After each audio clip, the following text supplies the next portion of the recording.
Hello दोस्तों, welcome back to our YouTube channel. तो दोस्तों, आज के हम एक और नई वीडियो आपके साथ। इस वीडियो में बात करने वाला हूं मैथ के प्रैक्टिस सेट के बारे में।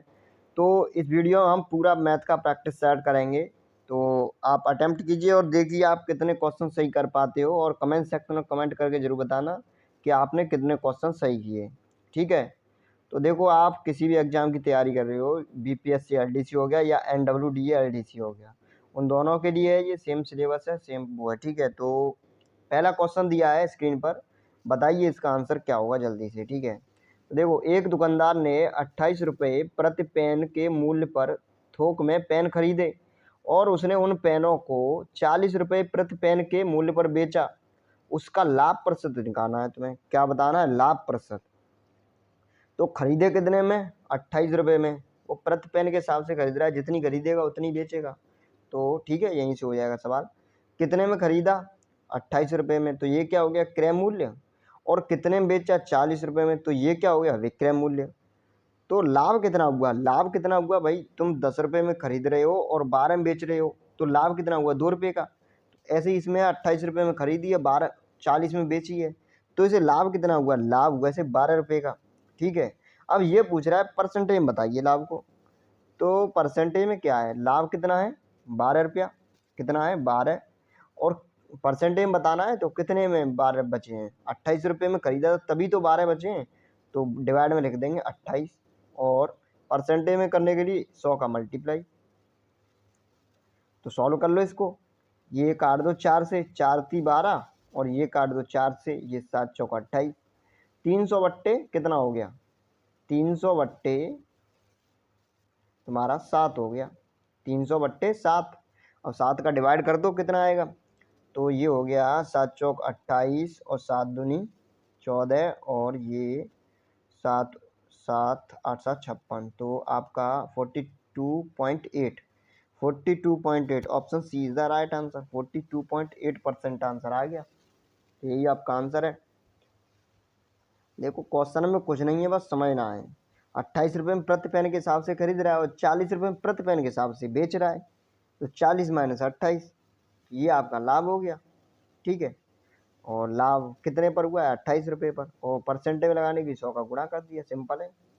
तो सूत्र याद नहीं करना है, बस समझना है। ठीक है।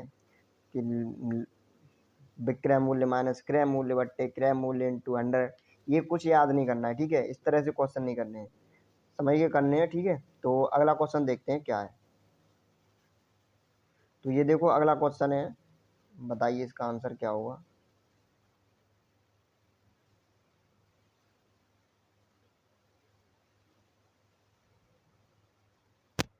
जल्दी से बताइए इसका आंसर क्या होगा।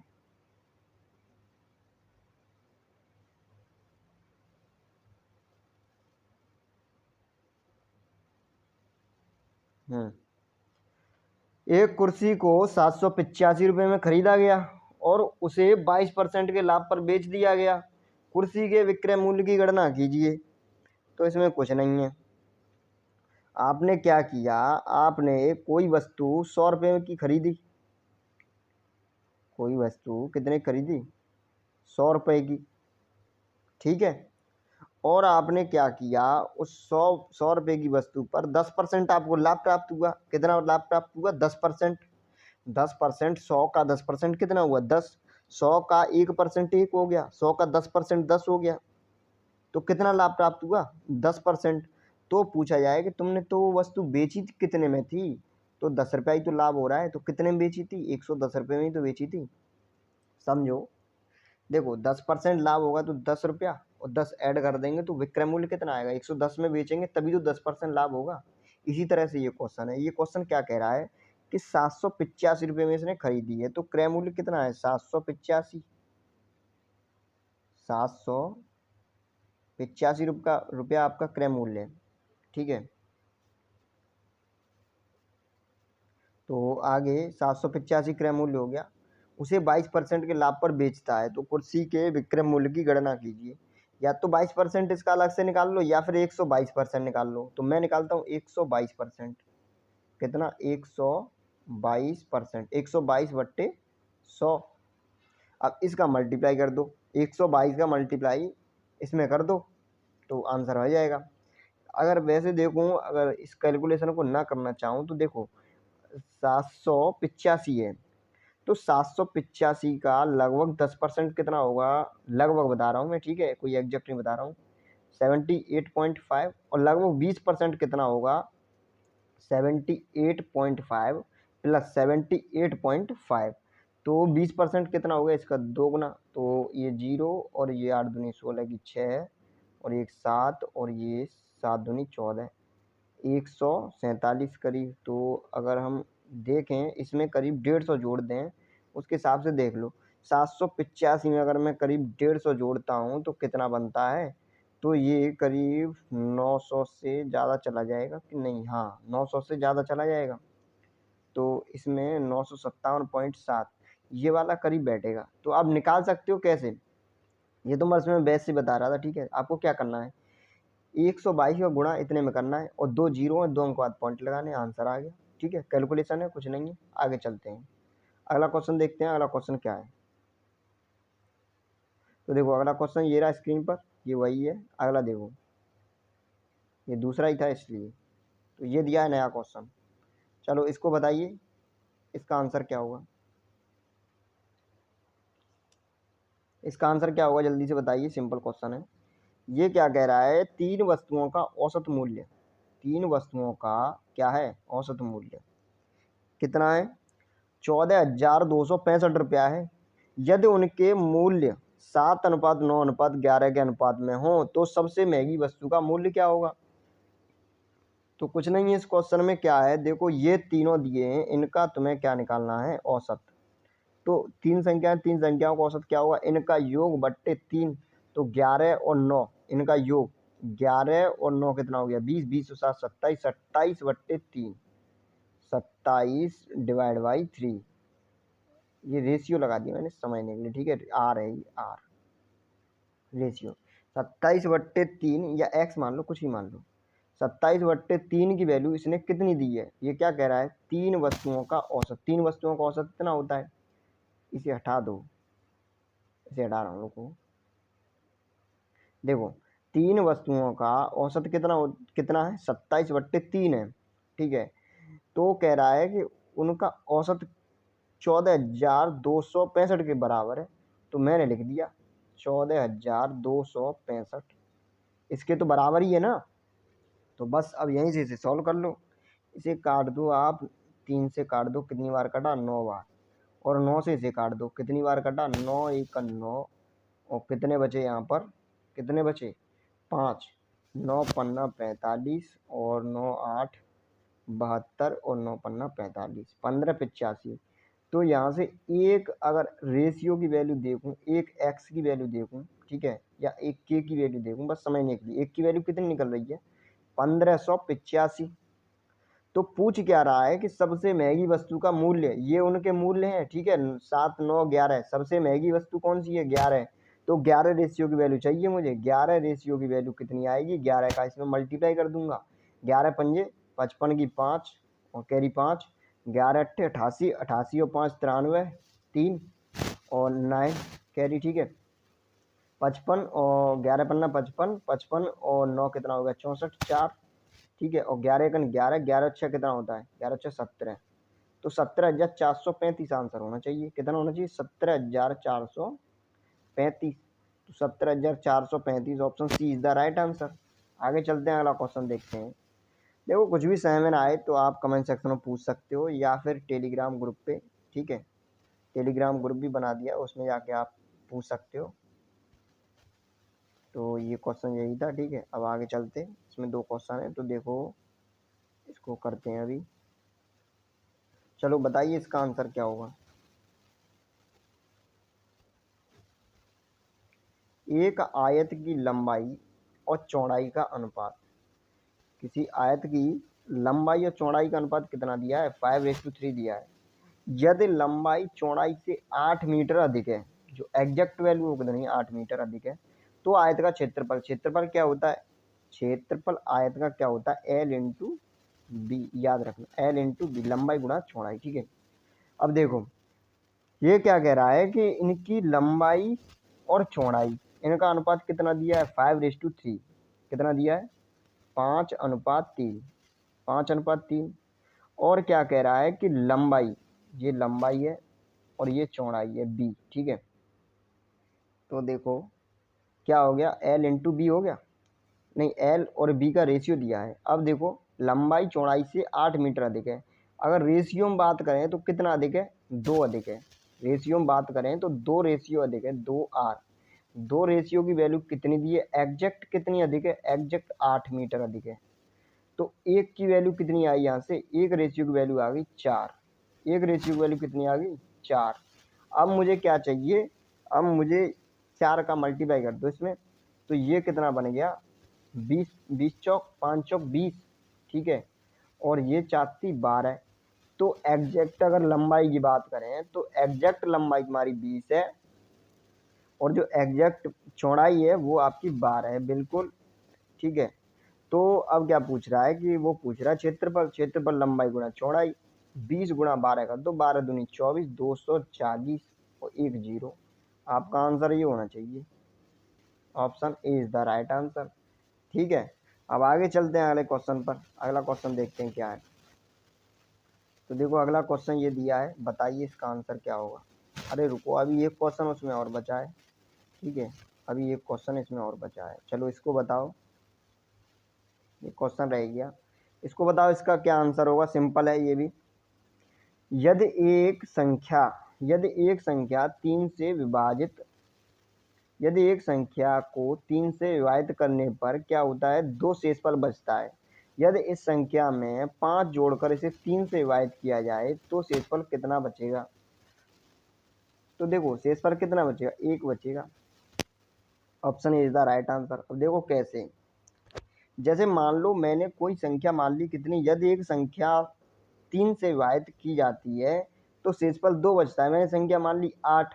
अब 8 को मैं 3 से विभाजित करूंगा, डिवाइड करूंगा, मतलब भाग दूंगा 3 से, तो कितना बचेगा, 2 ही तो बचेगा। कितना बचेगा, 2, ठीक है। अब ये कह रहा है कि उसी संख्या में 5 जोड़कर, या तो इसमें जोड़ दो, ठीक है, 2 में 5 और जोड़ दो, कितना हो गया, 5 और 2 7। 5 5 जोड़कर इसे 3 से विभाजित किया जाता है फिर दोबारा, तब कितना शेष बचेगा ये पूछ रहा है। तो जब 3 से विभाजित करोगे तो 3 दूनी 6, एक ही तो शेष बचा, यही तो आंसर हो गया। और अगर इसमें जोड़ना चाहो तो इसमें भी जोड़ लो, 8 और 5 13 हो गया, और 13/3 तो कितना हो गया, 13, 3 चौक 12, एक बचा शेषफल, ठीक है। Option A is the right answer. चलो आगे चलते हैं, अगला क्वेश्चन देखते हैं क्या है। तो ये आपका अगला क्वेश्चन है, बताइए इसका आंसर क्या होगा। ये कह रहा है लता ने एक बैंक में 35,000 रुपये की धनराशि 11% की वार्षिक साधारण ब्याज दर पर जमा की।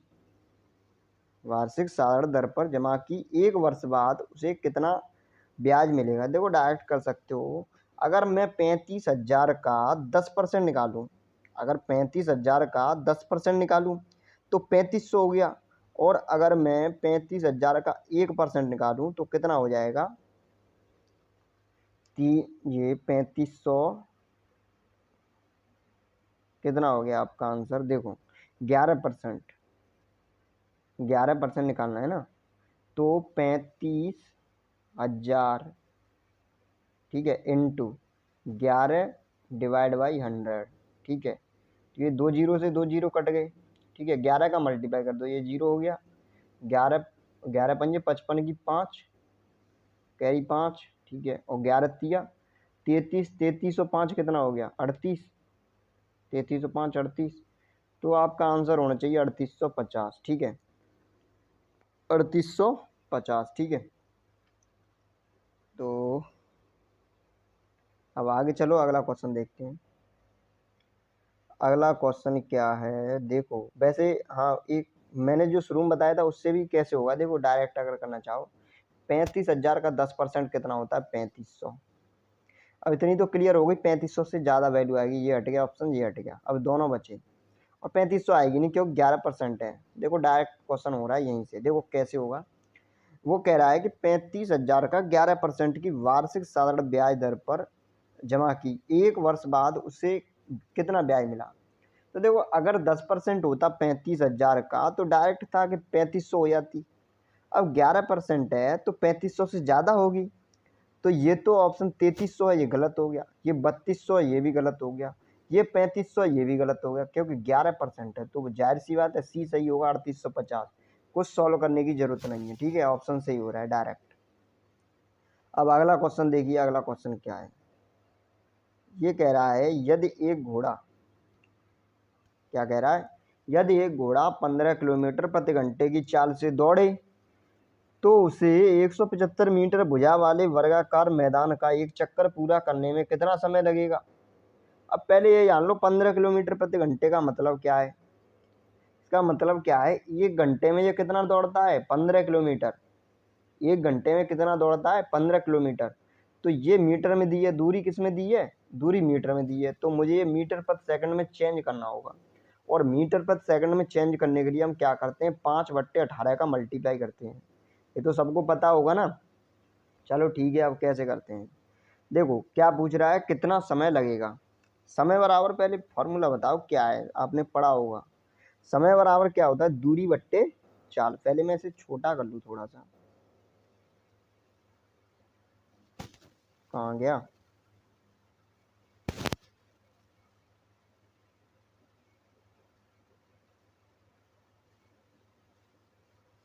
चलो बना रहने दो इसी को।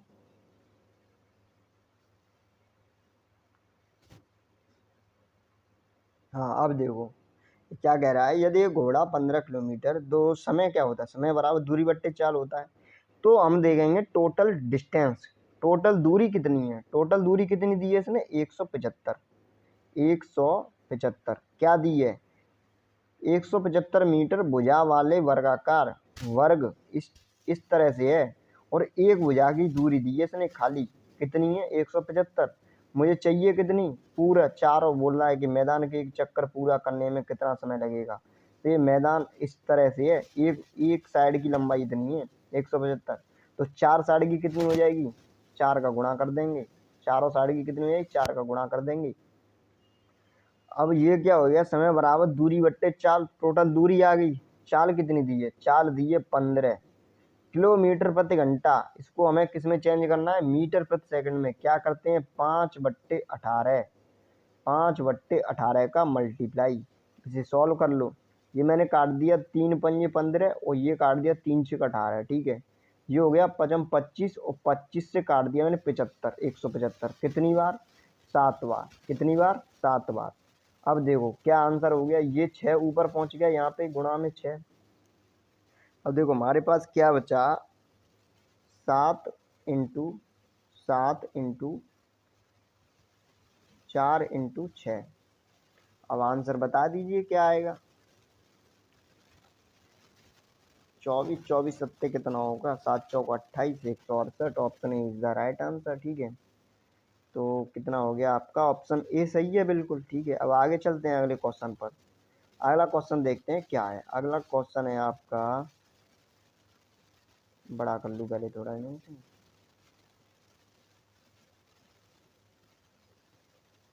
ये क्वेश्चन है, बताइए इसका आंसर क्या होगा।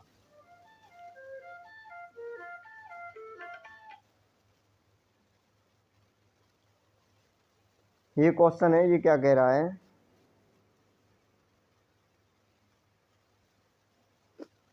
चलो इस क्वेश्चन को बताइए इसका आंसर क्या होगा।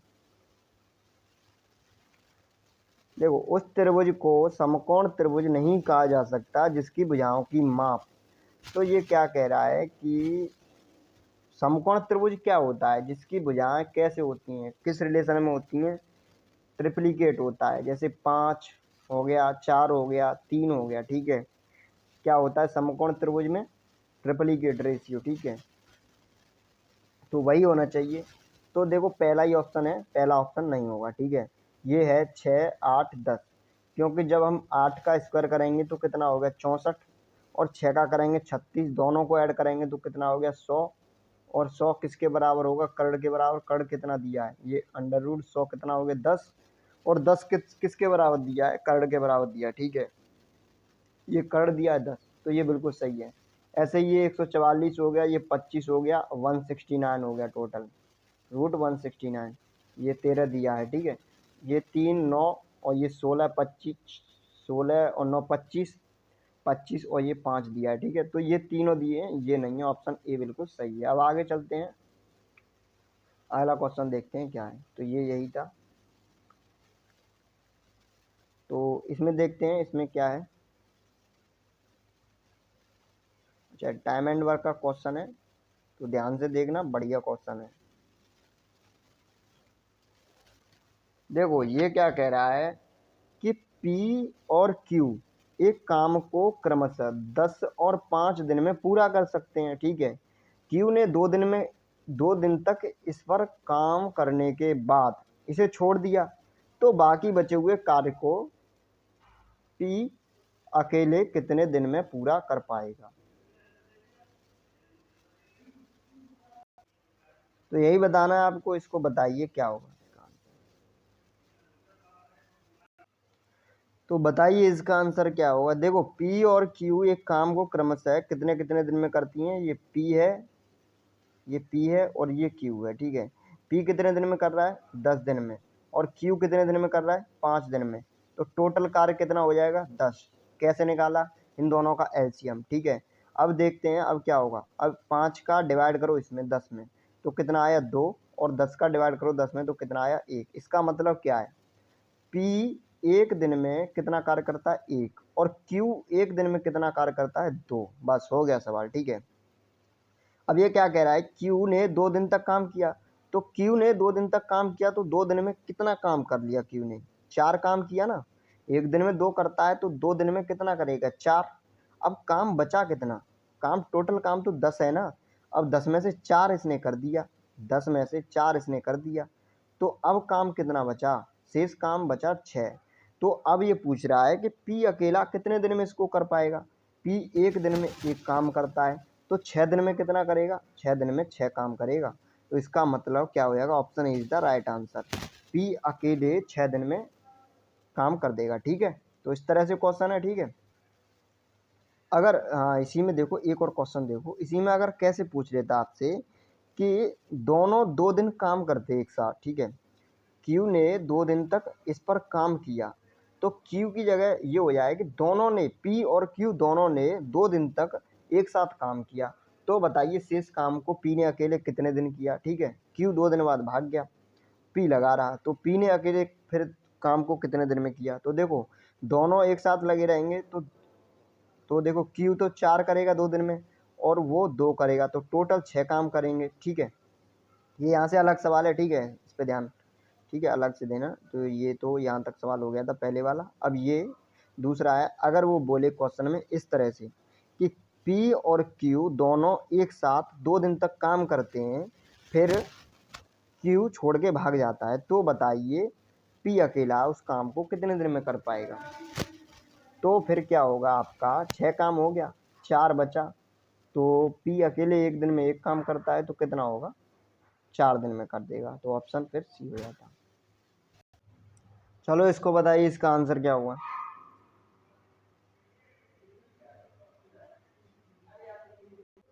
तो बताइए इसका आंसर क्या होगा। एक कार द्वारा 3 घंटे में 105 किलोमीटर की दूरी तय की गई, जबकि एक ट्रेन द्वारा 4 घंटे में 252 किलोमीटर की दूरी तय की गई। कार की चाल का ट्रेन की चाल से अनुपात। तो इसमें हमें समझ में आ रहा है क्या है कि हमें चाल निकालनी पड़ेगी। क्या निकालनी पड़ेगी, चाल। दोनों की पहले चाल निकालिए, दोनों की चाल निकाल के फिर उनका क्या करना है, रेशियो डिवाइड करना है। तो चाल निकाल लेते हैं, ठीक है। देखो एक कार 3 घंटे में 105 किलोमीटर चलती है, तो चाल बराबर दूरी बट्टे समय। दूरी कितनी है, दूरी आपकी 105 है, और समय कितना है, 3 घंटा। तो 105 105 बट्टे 3 घंटा डिवाइड, ये तो पहली ट्रेन की चाल है। अब दूसरी ट्रेन की चाल क्या है, 252 किलोमीटर प्रति घंटा। तो घंटा कितनी है, 4। अब इसको सॉल्व कर लो, 4 से इसे डिवाइड कर दो, 4 से इसे काटोगे तो कितना आएगा, 4 8 8 थी 4 नहीं 6, 6 बार गया, 6 चौक 24, 1 बचा 12, तो 4 3 12 63 हो गया नीचे। और ऊपर इसे काटेंगे तो ये 35, ठीक है, कितना कटा 35, तो 35/63 इसको भी सॉल्व कर लो। ये कटा 7×5 = 35 और 9×7 = 63, तो 5:9 क्या है 5:9, तो आपका आंसर डी होना चाहिए। कितना डी, ठीक है। अब आगे चलते हैं, अगला क्वेश्चन देखते हैं क्या है। तो अगला क्वेश्चन ये रहा आपका स्क्रीन पर, तो बताइए इसका आंसर क्या होगा। इसमें कुछ नहीं है, एक क्वेश्चन दिया है, बताइए इसका आंसर क्या होगा।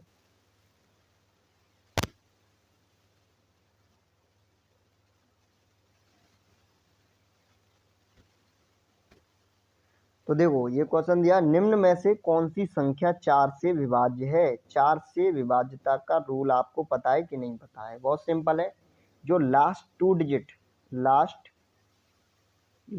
2 डिजिट, लास्ट के 2 अंक क्या हो 4 से पूरी तरह विभाजित हों, वही संख्या क्या होगी 4 से विभाजित होगी। क्या 82 4 से पूरी तरह विभाजित है, नहीं, ये है नहीं, ये है नहीं, सिर्फ 36 है जो 4 से पूरी तरह विभाजित है। तो क्या हो जाएगा 4 से विभाजित संख्या कौन सी हो जाएगी, option B is the right answer. याद रखना जो 4 लास्ट के 2 डिजिट, लास्ट के 2 डिजिट पूरी तरह 4 से विभाज्य होने चाहिए, वही आपका आंसर होगा, option B is the right answer. अब अगला क्वेश्चन देखिए क्या है। तो ये क्वेश्चन है, बताइए इसका आंसर क्या होगा। तो देखो मैं सोच रहा हूँ लाइव क्लास लाने की, ग्रुप बनाइए, वो ग्रुप मैंने बनाया उसमें जाके ज्वाइन हो जाइए, ठीक है, और बताइए कितने लोग हो आप लाइव क्लास लेने के लिए। तो और टाइमिंग बताना किस टाइम पे लेना चाहते हो, तो फिर मैं सोच रहा हूँ लाइव क्लास लाई जाया करे, ठीक है, क्योंकि लाइव क्लास में और भी डाउट सारे क्लियर होते जाएंगे। यदि एक संख्या, क्वेश्चन दिया है यदि एक संख्या के 1/4, मैंने मान ली संख्या, क्या मान ली, रुको 1 मिनट, चलो यही करता हूँ, ठीक है। मैंने मान ली एक संख्या, मतलब यदि एक संख्या मान ली मैंने x 1/4, x का 1/4 का 1/5 का 1/5, तो 1/5, ठीक है, कितना है 35 है, 35 है। तो x की वैल्यू यहाँ से कितनी निकली, x की वैल्यू निकली 5 चौक 20, 35 × 20, ठीक है। अब क्या कह रहा है, तो उस संख्या का 7/8 कितना होगा, किसका नहीं कितना होगा, ठीक है। तो इसी संख्या, ये जो संख्या है तुम्हारी, इसी का कितना 7/8, 7/8, ठीक है, कितना होगा, तो इसे सॉल्व कर लो। ये मैंने काटा 4 से, 4×5 = 20, और ये काटा 4 से, ये कितने बार गया 4 दूनी 8, 2 बार गया। अब मेरे पास क्या बचा 7×5 = 35, 35×35, ठीक है, 35 × 35 / 2, ठीक है। तो बताइए इसका आंसर क्या होगा आपका 612 करीब। तो बताइए इसका आंसर क्या होगा, मेरे हिसाब से ऑप्शन बी होना चाहिए, ठीक है, क्योंकि 32 का 1000 कितना होता है, 32 × 32 कितना होता है 1024, और ये 35 × 35 कितना हो जाएगा उसका /2, तो ये आएगा आपका आंसर 612.5, ठीक है, 612.5 कर लीजिए इसको, ठीक है। अब आगे चलते हैं, अगला क्वेश्चन देखते हैं क्या है। तो ये आपका लास्ट क्वेश्चन है, इसको और बताइए इसका आंसर क्या होगा।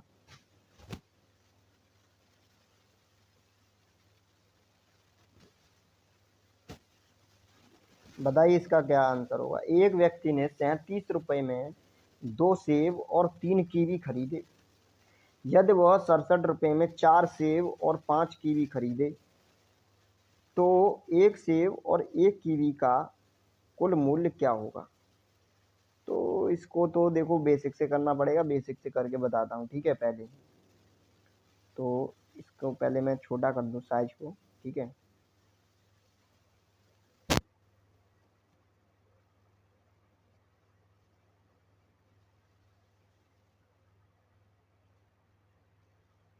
ये ध्यान से देखना, ये क्वेश्चन क्या कह रहा है।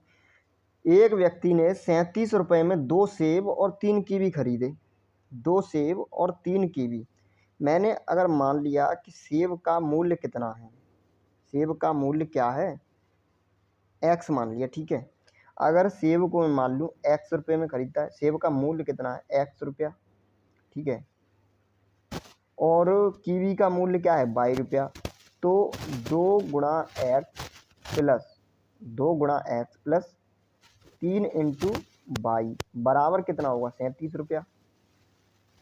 देखो यहाँ पे क्या दिया है, वो रेट नहीं दी है, ठीक है। जैसे 2 सेब और 3 कीवी खरीदे 37 रुपये में, दोनों की रेट दी है इसने, दोनों के रुपए बताए कि दोनों मैंने कितने रुपए में खरीदे, 37 रुपये में, ठीक है। तो ये नहीं बताया है कि सेब की रेट क्या है, समझ में आ रही है, कि एक सेब कितने मिला या 3 कीवी कितने रुपए मिले, ये कुछ नहीं बताया इसने। सिर्फ ये बताया कि 3 कीवी और 2 सेब 37 रुपये मिले। तो मान लिया मैंने एक्स रुपये में सेब मिला, एक सेब, तो 2 सेब कितने मिलेंगे, 2x में। एक कीवी कितने रुपये मिली, एक कीवी मान लो कितने रुपये मिली, 22 रुपये में। तो 3 कीवी कितने मिलेगी, 3y में। और दोनों दोनों कितने मिलेंगे, मतलब 2 सेब और 3 कीवी टोटल कितने मिलेंगे, 37 रुपये में। बस इतना दिया है। अब देखो क्वेश्चन होगा, अब ऐसे ही आगे दिया है ये 4 सेब और 5 कीवी, तो सेब की रेट तो वही है, तो 4 सेब, तो ये 4x हो गया, और ये कितना हो गया, 5y हो गया, 5y हो गया, और कितना दिया है, 67। अब इसको सॉल्व कर लो, ठीक है। अब क्या पूछ रहा है, एक सेब और एक कीवी का कुल मूल्य कितना होगा। तो मैं क्या कर दूंगा, इसको घटा दूंगा, क्या कर दूंगा, इसको घटा दूंगा। तो घटा दो, ये 2x में से 4x गया तो कितना बचा, माइनस का 2x, ठीक है। ऐसे ही 3x में से माइनस के 5y गए तो कितना बचा, माइनस के 2y, माइनस के 2y, ध्यान देना क्या है, माइनस के 2y इक्वल टू, और 37 में से 67 गया तो ये माइनस का है 67, तो 37 में से 67 जाएगा तो कितना बचेगा, 30, ठीक है, 30, कितना बचेगा, 30। तो ये माइनस कॉमन ले लो, ये प्लस हो गया सब, ठीक है। यहाँ भी माइनस का 30 था, प्लस हो गया। अब देखो x और y की वैल्यू पूछ रहा है, x प्लस y, तो 2 कॉमन लेके मैंने काट दिया तो कितना बचा, 15। तो आपका आंसर 15 होना चाहिए, क्या होना चाहिए, 15, ठीक है। तो यहाँ तक आपके सवाल सब क्लियर होते हैं। अब मिलेंगे अगली वीडियो में, और वीडियो बताना कैसी लगी, ठीक है। और कोई कमी हो, आवाज़ में कोई दिक्कत हो, कम आवाज़ हो या फिर और कोई दिक्कत हो तो कमेंट सेक्शन में बताना कि ये दिक्कत है वीडियो में, ठीक है। तो उसका भी सॉल्यूशन किया जाएगा, और इसकी PDF आपको टेलीग्राम ग्रुप पे मिल जाएगी। तो thank you for watching video, मिलते हैं अगली वीडियो में, ठीक है। और ये और भी जो आपके प्रैक्टिस सेट बचे हैं वो भी स्टार्ट हो जाएंगे 1-2 दिन में।